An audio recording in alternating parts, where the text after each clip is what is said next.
Tak sebatas hubungan antara murid dan guru, ternyata hubungan Angeline dan Roy lebih dari itu. Semenjak Roy mulai perhatian kepada Angeline, di saat itulah dia mulai jatuh hati masuk ke dalam hubungan terlarang dengan Roy yang sudah memiliki keluarga. Halo Sobat Pena, apa kabar hari ini? Assalamualaikum warahmatullahi wabarakatuh. Hari ini kita akan kembali membahas kejadian-kejadian mengerikan, kisah nyata yang terjadi di muka bumi ini. Cerita kali ini merupakan sebuah kisah yang sangat naas yang menimpa seorang perempuan asal Surabaya. Dia dieksekusi oleh seorang guru les privatnya sendiri lantaran gurunya itu ingin menguasai harta dari perempuan tersebut. Bagaimana cerita selengkapnya tentang kasus ini? Langsung saja kita bahas di Kata Pena.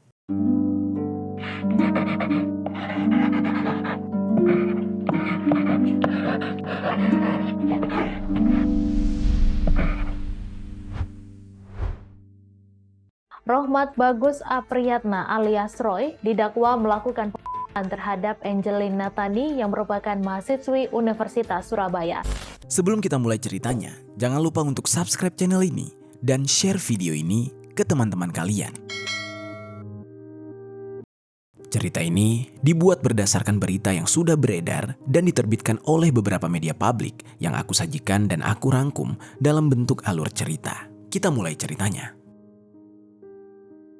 Di sebuah daerah yang ada di Surabaya, tinggallah seorang wanita bernama Angeline Nathania. Usianya itu sudah menginjak 22 tahun. Dia merupakan anak dari pasangan Bambang dan Ana Mariani. Bersama keluarganya, Angeline ini tinggal di sebuah rumah yang cukup mewah dan di dalam cerita ini tidak ada informasi mengenai berapa orang saudara Angeline yang tinggal bersamanya. Namun yang jelas, Angeline ini memiliki seorang kakak yang sangat dekat dengan dia. Di dalam keluarganya, Angeline sendiri hidup berkecukupan. Fasilitas yang didapatkan dari orang tuanya bisa dikatakan sangat memadai dan mendukung kegiatannya baik dalam keseharian maupun dalam mengemban pendidikan. Orang tuanya sangat menyayangi Angeline.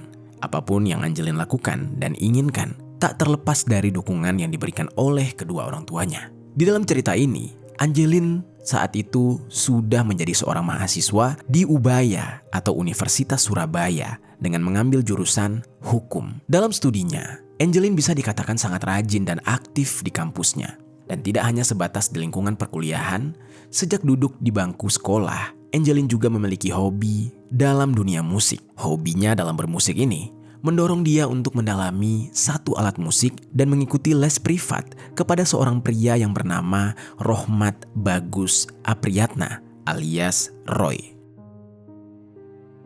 Sekilas kita bahas dulu nih sedikit profil tentang Roy ini. Jadi Roy ini merupakan laki-laki yang sudah menginjak usia 41 tahun.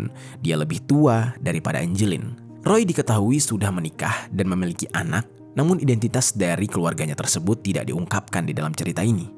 Kesibukan sehari-harinya Roy, ya tidak lain adalah mengajar les musik dan salah satu anak didiknya adalah Angeline. Tak sebatas hubungan antara murid dan guru, ternyata hubungan Angeline dan Roy lebih dari itu. Semenjak Roy mulai perhatian kepada Angeline, di saat itulah dia mulai jatuh hati masuk ke dalam hubungan terlarang dengan Roy yang sudah memiliki keluarga. Bertahun-tahun Roy ini mengajar Angeline dan selama itulah mereka dekat. Bahkan sobat, baru diketahui bahwa mereka memiliki hubungan asmara sejak tahun 2017. Ya, kalau sampai tahun ini kira-kira sudah berjalan 5 tahun tanpa sepengetahuan istri Roy. Namanya sepasang kekasih, pasti apa-apa saling mengandalkan satu sama lain dalam berbagai hal. Begitu juga dengan Angeline dan Roy, di mana pada suatu waktu Angeline ini tengah dihadapi dengan masalah keuangan. Kemudian dia bercerita kepada Roy dan meminta tolong kepada Roy. Dia meminta Roy untuk meminjamkan dia uang untuk keperluan kuliah. Pada saat itu, Roy tidak berani bertanya banyak hal soal uang yang hendak digunakan dan dipinjam oleh kekasihnya ini. Namun dia meminjamkan sejumlah uang sebanyak Rp800.000 dan ditambah Rp300.000 serta yang terakhir Rp200.000. Jadi total yang dipinjam adalah Rp1.300.000. Saat Angeline meminta tolong kepada Roy, Posisinya Roy memang sedang pegang uang, jadi tanpa ragu-ragu dia meminjamkan uang tersebut kepada Angeline. Namun sobat, karena Roy yang masih hidup bersama anak istrinya ini, sewaktu-waktu Roy pasti membutuhkan uang secara mendadak untuk kebutuhan sehari-hari. Saat itu, Roy mengajak Angeline untuk ketemuan. Pada saat itu, uang yang dipinjam oleh Angeline sudah berlangsung cukup lama. Lalu di saat Roy mengajak Angeline untuk bertemu, Roy dijemput oleh Angeline dengan sebuah mobil bertipe Expander milik kakaknya Angeline. Dan pada saat mereka bertemu, tiba-tiba tanpa basa-basi, Roy berkata kurang lebih seperti ini. Jadi gini, maksudku ngajak kamu ketemu tuh, aku pengen nagih uang yang kamu pinjam dari aku. Aku lagi kepepet nih, lagi butuh uang banget. Gimana ya, kamu bisa nggak bayar uangnya secepat mungkin? Tanya Roy kepada Angeline. Angeline yang di saat itu sedang tidak pegang uang lantas menjawab, "Aduh, aku nggak punya uang Roy. Kalau sekarang, lagian kamu uangnya buat apa sih kok tiba-tiba banget nagihnya?" Ucapnya dengan nada yang sedikit mengeluh. Lalu tiba-tiba Roy meninggikan nadanya dengan berkata, "Ya aku butuh uangnya buat hidup, buat makan. Gini deh, kalau misalkan kamu gak ada uang, gimana kalau kita cari jalan lain? Gimana kalau kamu gadaikan aja mobil Expander ini?" Ucap Roy dengan semena-mena. Mendengar apa yang dikatakan oleh Roy, Angeline jelas langsung menolak karena mobil itu bukan mobil dia. Dan di saat itu, dia mikirnya kalau digadaikan, apa yang harus Angeline sampaikan nantinya kepada kedua orang tuanya terkait mobil tersebut. Dan ternyata, tidak berhenti sampai di situ, Roy masih saja terus berusaha untuk membujuk Angeline agar Angeline mau menggadaikan mobil. Lalu, karena Angeline ini memang sangat bucin dan merasa berhutang budi kepada Roy, Angeline akhirnya dengan sangat terpaksa dia menuruti keinginan Roy. Hingga sejak negosiasi tagihan hutang itu terjadi, mereka berdua mulai berusaha mencari orang yang mau untuk menampung gadaian mobil tersebut. Mereka mencari orang yang bersedia untuk digadaikan mobil tersebut sekitar 2 hari lamanya. Dan tidak semudah yang dibayangkan.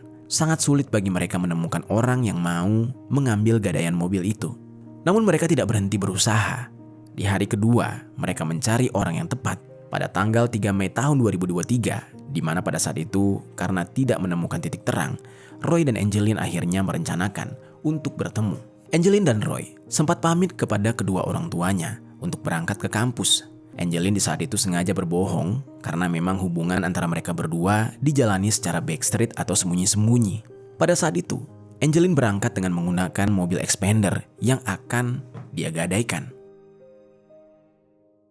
Di saat itu kedua orang tuanya tidak mengetahui kalau sebenarnya mobil Expander itu akan digadaikan. Dan seperti biasa, Angeline menjemput Roy terlebih dahulu di tempat mereka biasanya janjian. Lalu singkat cerita, mereka berdua pun bertemu dan langsung masuk ke dalam mobil. Dan di dalam mobil, mereka langsung membahas soal gadai mobil tadi. Hari itu merupakan hari kedua dan masih tidak ada yang mau menampung gadaian mobil tersebut. Hingga pada pukul 14.30, mereka berhenti di sekitar jalan kawasan Kebun Bibit, Mulyorejo. Mereka bertengkar. Dan entah apa pemicunya. Mungkin karena mereka berdua sama-sama sudah merasa capek berkeliling. Jadinya mereka bertengkar. Kejadian ini juga diketahui dan disaksikan oleh beberapa warga sekitar. Di saat itu, Angeline sempat berteriak-teriak keluar dari mobil, namun akhirnya masuk lagi. Angeline di saat itu gregetan dengan Roy. Entah kenapa, Angeline ini tiba-tiba mencela kelakuan Roy. Hal ini membuat Roy emosi. Roy marah kepada Angeline dan Angeline yang juga capek di saat itu. Sama-sama marah dan mereka berdua berdebat. Mereka adu mulut dan cekcok di dalam mobil. Di dalam mobil itu terjadi percakapan kurang lebih seperti ini. "Kamu tuh kenapa? Uang kamu pakai buat apa sih? Kok boros banget? Gampang banget kamu habisin uang. Dipakai buat apa sih? Udah tahu nyari uang itu susah," tanya Roy. "Lah, kamu gak ikhlas ngasih uang ke aku?" tanya Angeline balik bertanya kepada Roy. Lalu Roy menjawab, "Ya gak apa-apa. Sebenarnya gak masalah. Yang penting kamu gak macam-macam aja." Namun, percakapan antara keduanya malah semakin memanas. Mereka berdua tidak ada yang mau mengalah. Makanya, bukan mereda, malah keadaan semakin memanas ditambah dengan Angeline yang berbicara soal finansial dan membuat Roy merasa direndahkan atas ucapannya tersebut. Entah apa persisnya yang diucapkan oleh Angeline kepada Roy, Namun di saat itu Roy sangat merasa sakit hati atas ucapan yang keluar dari mulut Angelin. Roy yang tidak terima pada saat itu kemudian melepaskan tali dari celananya dan tiba-tiba dia mengikat tangan Angelin dengan tali itu. Angelin sempat melawan, namun tenaganya tidak besar. Lalu tiba-tiba Roy mencekik Angelin hingga Angelin kehabisan nafas. Di saat itu Roy benar-benar tega. Sebenarnya Angelin sudah minta tolong minta ampun, tapi Roy yang sudah gelap mata tetap saja mencekik Angelin menggunakan tali pinggangnya. Roy yang tidak sadar kalau Angelin kehabisan nafas di saat itu menyaksikan Angelin tidak lagi bergerak. Roy yang mengetahui Angelin ternyata sudah meninggal dunia mencoba memeriksa denyut nadinya dan nafasnya. Ternyata Angelin benar-benar meninggal dunia. Di saat itu, Roy mulai panik. Dia mulai berpikir bagaimana caranya untuk menghilangkan jejak dan membuang jasad dari kekasihnya ini. Namun di saat itu dia berpikir keras. Dia mencari ide agar bisa membuang jasad tersebut dan tidak mudah ditemukan. Kemudian dia terpikir untuk mengambil sebuah koper di kediaman mertuanya, yang mana koper itu nantinya akan dia gunakan untuk membungkus jasad Angelin. Dia juga sempat membeli sebuah tali wrapping untuk membungkus Angelin nanti. Dan tidak lama kemudian, Roy pun langsung membungkus Angelin, yang mana jasadnya dimasukkan ke dalam koper dan semuanya terbungkus dengan rapi. Serta dia juga membungkus Angelin dengan plastik wrapping yang membungkus koper tersebut. Karena Roy menyadari kalau kopernya itu berat, akhirnya dia memutuskan untuk mencari bantuan. Di saat itu, dia meminta tolong adiknya yang sebenarnya tidak tahu apa-apa. Dia meminta tolong adiknya untuk membuang koper tersebut. Di saat itu, adiknya kemudian mengiyakan permintaan dari abangnya. Dan dia membantu mengangkat koper, lalu pergi bersama mengikuti perintah Roy. Sekitar pukul 20.30, Roy memutuskan untuk membuang jenazah Angelin di luar kota Surabaya. Semula hendak dibuang di daerah Batu Malang, namun karena di sana tidak ada tempat sepi, akhirnya perjalanan pun dilanjutkan ke arah Cangar, Mojokerto. Hingga akhirnya Roy ini memutuskan untuk membuang jenazah di kawasan hutan Gajah Mungkur. Roy dan adiknya di saat itu langsung menuju ke sana dan dengan susah payah mereka membawa koper tersebut hingga akhirnya berhasil membuang koper itu ke dalam jurang. Setelah semuanya selesai, Roy pun kembali mengantarkan adiknya untuk pulang. Lalu, seusai kejadian, Roy menggadaikan mobil milik kakaknya Angelin, yaitu Expander tadi, ke salah seorang teman di Pasuruan dengan nominal sebesar 25 juta rupiah. Lalu tidak lupa juga, handphone Angelin dan handphone miliknya pribadi itu dibuang. Karena Roy di saat itu mengerti bahwa sinyal handphone itu bakal bisa terdeteksi seperti kejadian-kejadian eksekusi lainnya. Lalu akhirnya setelah semuanya selesai, Roy sembunyi dengan cara tinggal di sebuah indekos yang ada di kota Malang. Di sisi lain, pada malam itu juga ibu dari Angelin yaitu Anna merasa ada yang aneh. Mengapa anaknya tidak kunjung pulang? Ibu Angelin ini terus melakukan panggilan telepon dan juga mengirimkan pesan kepada Angelin. Anna merasa resah. Angelin biasanya sangat komunikatif dengan keluarga, tetapi kenapa sekarang justru dia tidak ada kabar? Di saat itu Anna masih berpikir positif.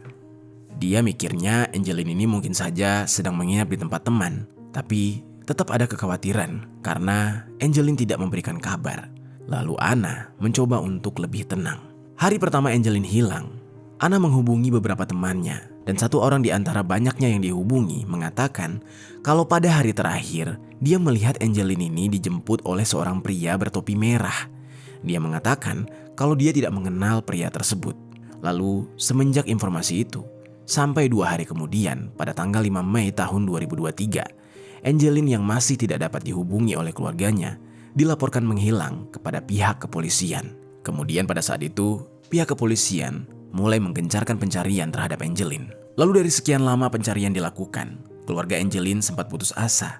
Mereka bingung harus melakukan pencarian kemana lagi. Mereka pasrah, mereka harus menerima takdir yang menimpa anak mereka. Mereka hanya bisa berdoa agar anak mereka bisa segera ditemukan. Usaha dan doa yang dilakukan hingga keluarga akhirnya mendapatkan titik terang, yang mana pada tanggal 7 Juni tahun 2023, anggota Tahura atau Taman Hutan Raya yang sedang bertugas tiba-tiba saja menemukan sebuah koper yang terletak di pinggir jurang Gajah Mungkur. Penemuan tersebut mengagetkan karena koper itu dikerumuni lalat. Awalnya, para petugas ini sudah curiga kalau itu pasti bukanlah koper biasa. Karena seperti yang sudah-sudah, kejadian seperti ini yang mana koper dikerumuni lalat, udah pasti di dalamnya adalah bangkai. Karena tidak mau gegabah, anggota Tahura yang sedang bertugas langsung menghubungi pihak berwajib untuk meminta pertolongan. Pihak berwajib, yaitu kepolisian setempat, langsung datang ke lokasi untuk melakukan pengecekan. Setibanya polisi di lokasi, koper itu langsung dibuka dan ternyata benar, di dalamnya adalah jasad seorang perempuan muda yang dalam kondisi sudah mulai membusuk.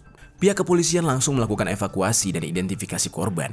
Tak lama dari itu, setelah evakuasi dilakukan dan menjalankan beberapa pemeriksaan, ditemukanlah identitas korban, yaitu teridentifikasi atas nama Angeline Natania. Karena pihak keluarga sebelumnya juga telah melapor atas kehilangan putrinya ini, kemudian pihak kepolisian menghubungi kembali pihak keluarga untuk menyampaikan berita duka tersebut. Di saat itu, keluarga sangat syok. Mereka terkejut saat menerima informasi tersebut. Dan pihak kepolisian bersama pihak rumah sakit mengamankan jenazah tersebut selama beberapa hari untuk kepentingan pemeriksaan.